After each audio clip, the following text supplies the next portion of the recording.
Võib-olla sa oled kuulnud seda lauset.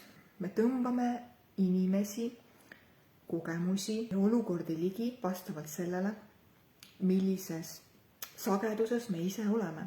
Aga mida see täpselt tähendab? Vastavalt sellele, millises energeetilises sageduses sa oled. Uskumused, mustrid, lapsepõlve kogemused, kõik.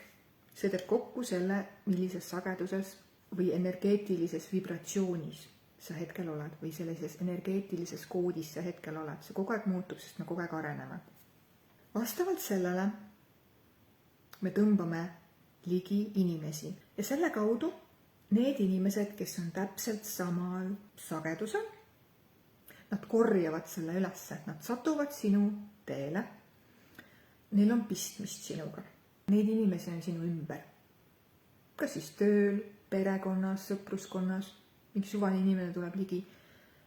Ta on hästi sarnane sellele, mis sageduses energeetiliselt sina oled. Teine inimene samas kõrval on hoopis teistsuguse lainega. Tema tõmbab ligi teistsuguseid inimesi.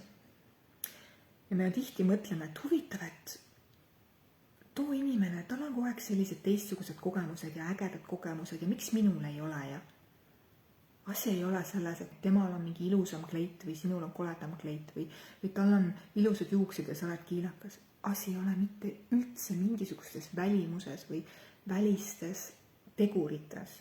Asi on ainult selles, millises olekus sina vibreerid. Kui sa muudad ära enda sees väga palju asju, uskumused, mustrid, traumad, ühesõnaga, kõik muudad ära, mida sa arvad, et muutmist vajaksid. Oled enda vastu aus näiteks. Ja kui sa arvad, et üldse pole vaja midagi muuta, siis see on okei. Aga kui sa oma eluga rahule ei ole, siis on tõenäoline, et sul on vaja ikkagi päris palju sisemist tööd teha. Et sa hakkaksid ligi tõmbama teistsuguse energeetikaga, vibratsiooniga olukordi ja inimesi. Varem, kui mul oli teatud käitumismuster, ma tõmbasin ligi teatud mustriga inimesi. See oli nagu aamen kirikus lihtsalt. Nad lihtsalt tulid, ma ei tea kust lihtsalt ja ma mõtlesin nagu, see ei ole võimalik, et nad kogu aeg satuvad nagu, ma lihtsalt hakkasin vältima neid ja ära jooksma. Nad tulid igalt poolt uksest aknast sisse, täiesti suvalistelt kohtadest tulid selle nagu teatud tüüp inimesed mu teele. Kui ma nüüd selle olukorra enda jaoks lahti häkkisin, kus see tuleb, miks see tuleb, mis on juurpõhjus, nii sügavale, kui vähegi võimalik oli, selle ära tervendasin juurpõhjuseni, siis see ongi nii kummaline, kuidas minu teele ei satu enam siukse inimesi. Isegi kui ma otsin neid, no ei satu lihtsalt. Ma nagu kiirgan siis nagu uut olekut, uus olek, ütleme siis maakeeli. Mul on praegu teistsugune olek, nagu oli seda näiteks, ma ei tea, ütleme 2 aastat tagasi. Üks hea näide, näiteks inimene satub kogu aeg mingisuguste veidrate elukaaslaste otsa. Ma ei tea, ütleme siis on nad joodikud või kaabakad või petavad või ma ei tea mis. Jätad maha, saad uue mehe või naise või ükskõik. Ja lõppkokkuvõttes, miks te lahku lähete, on jälle see sama point.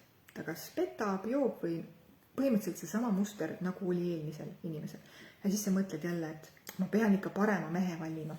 Ma pean olema rohkem valivam, ma pean oma standardeid tõstma ja kohe välja raalima, kui tal on see, ma ei tea, viinaviga või mis iganes. Ma pean olema tähelepanelikum. Aga sa endiselt kiirgad seda sama olekut, mis tõmbas ligi eelmise inimese. Mitte midagi ei muutu, kui sa mitte midagi ei muuda. Sa tõmbad ligi neid olukordi, millises olekus sa vibreerid. Kui sa muudad ära juurpõhjusel selle oleku, siis sa enam ei tõmba selliseid inimesi ligi. Isegi kui sa otsid tikutulega, sa ei tõmba, lihtsalt neid ei eksisteeri enam. Nad ei haaku suga. Sa saad seda, kes sa ise oled. Sa saad kogeda neid olukordi, mida sa ise sisaldad, kes sa ise juba praegu oled. Ongi kõik. Nii lihtne see ongi. Võt nii.